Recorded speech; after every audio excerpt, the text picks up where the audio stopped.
Hello viewers, Pandian store சீரியலோட next upcoming ப்ரோமோவில் என்ன மாதிரியான இன்ட்ரெஸ்டிங்கான விஷயங்கள்லாம் நடந்திருக்கு அப்படின்றத வாங்க நம்ம இந்த வீடியோக்குள்ளே பார்க்கலாம். வீட்டில் வந்துட்டு பயங்கரமாக சண்டை போயிட்டுருக்குது. ஏன்னா நகை எல்லாமே ராஜுக்காக கொடுத்தேன்னு சொல்லிட்டாங்க. அதனாலேயும் ராஜு வந்துட்டு டியூஷன் போனதுனாலையும் பயங்கரமாக பாண்டியனோட வீட்டிலும் ராஜுவோட அவங்க அப்பாவும் வந்துட்டு சண்டை போட்டுட்ருக்காங்க. அதுக்கப்புறம் கோமதி இருந்துட்டு, ராஜி நமக்கு எதுக்கு அந்த நகை, நம்ம அந்த நகையெல்லாம் தூக்கி எரிஞ்சு ஆகணும் அப்படின்னு சொல்லிட்டு நகையை போயிட்டு எடுத்துகிட்டு வராங்க. அதுக்கு ராஜோட அம்மா வந்துட்டு, இங்கே பாருங்கள், நகையெல்லாம் கொடுக்காதீங்க, இதெல்லாம் என் பொண்ணுக்காக கொடுத்தது, அப்படியேப்பட்ட நகை எங்களுக்கு வேணாம் அண்ணி, அப்படி மானங்கிட்ட ஒன்று நாங்கள் வாங்கி வச்சுக்கல, சோத்துக்கு வழி இல்லாமல் அப்படின்னு சொல்லிட்டு நகையெல்லாம் அவங்களோட முகத்திலே எரிச்சு விடுறாங்க. அதுக்கப்புறம் இங்கே பாருங்கள், இனிமேல் எந்த ஒரு பொருளும் உங்கள் வீட்டிலேருந்து எங்கள் வீட்டுக்கு வரவே கூடாது.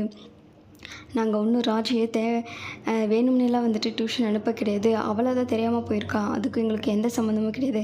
அப்படிலாம் ஒன்று வந்த பொண்ணை வேலைக்கு அனுப்புகிறது எங்கள் குடும்பத்துக்கு கிடையாது அப்படின்னு சொல்லிட்டு கோமதி பயங்கரமாக கேட்டு விடுறாங்க.